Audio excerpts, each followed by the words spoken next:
मृतदेह खोजुछि पुलिस। चंद्रशेखरपुर थाना जलवायु टावर निकटरे एक शिशुर मृतदेह पड़िथिबा नै खबर मिलिथिला। घटनास्थल रे पुलिस पहुंची सर्च ऑपरेशन आरंभ करिछि। दीर्घ 2 घंटा धरी पुलिस खोजाखोजी करुथिले मध्य कोनोसी मृतदेह वर्तमान समय पर्यंत पाई नथिबा जणा पड़िछि। बड़ खबर, मृतदेह खोजुछि पुलिस। चंद्रशेखरपुर थाना जलवायु टावर निकटर ये चित्र आपण देखुचंती, जोठी एक शिशुर मृतदेह पड़िथिबा नै पुलिस को खबर मिलिथिला एवं घटनास्थल रे पुलिस पहुंची सेठी सर्च ऑपरेशन मध्य आरंभ करिछि। जहां सूचना दीर्घ 2 घंटा धरी खोजाखोजी जारी रहिथिले मध्य वर्तमान समय पर्यंत कोनोसी मृतदेह पुलिस पाई नाही एवं किए सूचना देइथिला ताहा मध्ये सबुठु बड़ प्रश्न। मृतदेह पुलिस खोजुछि। चंद्रशेखरपुर थाना जलवायु टावर निकट रे चित्र आपण देखुचंती, एक शिशुर मृतदेह पड़िथिबा नै पुलिस को खबर मिलिथिला। घटनास्थल रे तुरंत मध्य पुलिस रो टीम पहुंचीथिले। सर्च ऑपरेशन मध्य जारी रहिछि। जहां सूचना दीर्घ 2 घंटा हेलानी पुलिस सेठी खोजाखोजी करुछि, किंतु कोनोसी मृतदेह वर्तमान समय पर्यंत मिलिनी। अधिक सूचना पई आम सीनियर रिपोर्टर चंदन पाइकरे आम सहित जोड़ी होचंती। चंदन, ए सूचना पुलिस कोठु पाइला मृतदेह पड़िथिबा नै एवं वर्तमान समय पर्यंत सेंती किछि डेड बॉडी पुलिस पाइलानी कि?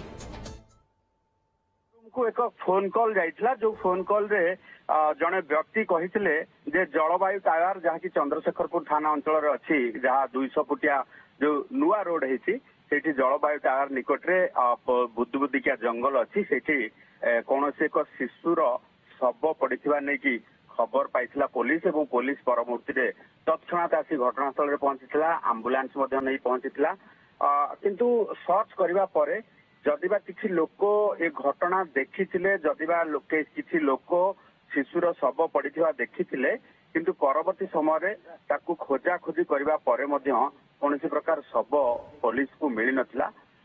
ए कथा संदेह करा जाउची, हुए तो ए शवटी पड़िथिला कोनोसी कुकुर ताकू हुए तो भिड़ी कि अन्यत्र कोनोसी नै जाइथिबो, जहाकू नै कि वर्तमान पुलिस मध्य जो रहिछि अधिक अंचल को मध्य खोजाखोजी करुछि। कारण काहीकि से अंचल रे कोठू मृत शिशु आसिला। अवश्य पाखरे एक घरे हॉस्पिटल रहिछि, हुए तो कोनोसी मृत शिशु कहार जन्म होइथिबो, परवर्ती समय ताकू फोपाड़ी चली जाइथिबे किंबा कहार अवैध संतान को मध्य एठी फोपाड़ी देथिबार संभावना रहिछि। किंतु पूरा घटना जना पड़िबो जेतेबेले शिशुर मृतदेह मिलिबो। मृतदेह मिलिबा परे जना पड़िबो जे घटना कोन एवं ये पछर रहस्य कोन रहिछि। वर्तमान भी पुलिस से घटनास्थल रे मध्य खोजाखोजी जारी रहिथिबा जना पड़िछि। प्रारंभिक तदंत बा ये जांच प्रक्रिया को नहीं किछि प्रतिक्रिया पुलिस पक्षरु चंदन मिलिछि?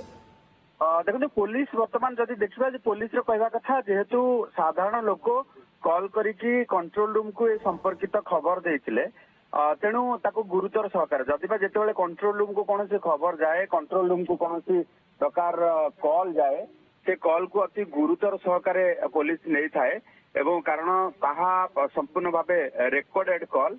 तेणु पुलिस मध्य ताको गोटे कन्क्लूजन दबा पूर्व कौन कौन पदक्षेप नहीं से संपर्कित गोटे तथ्य दबा आवश्यकता रही। तेणु से अनुसार एसओपी अनुसार पुलिस वर्तमान खोजाखोजी जारी रखी। तेणु मिलिबा परे सबू जदि देखिबा जे शिशुर शव जदि मिलुची तेबे जना पड़िबो जे अंततपक्षे कोठू नजर रखिथांतु चंदन घटना उपरे एवं सर्च ऑपरेशन एबे भी जारी रहिछि, आगु को नजर रहिबो। धन्यवाद आपनकर तमाम सूचना पई।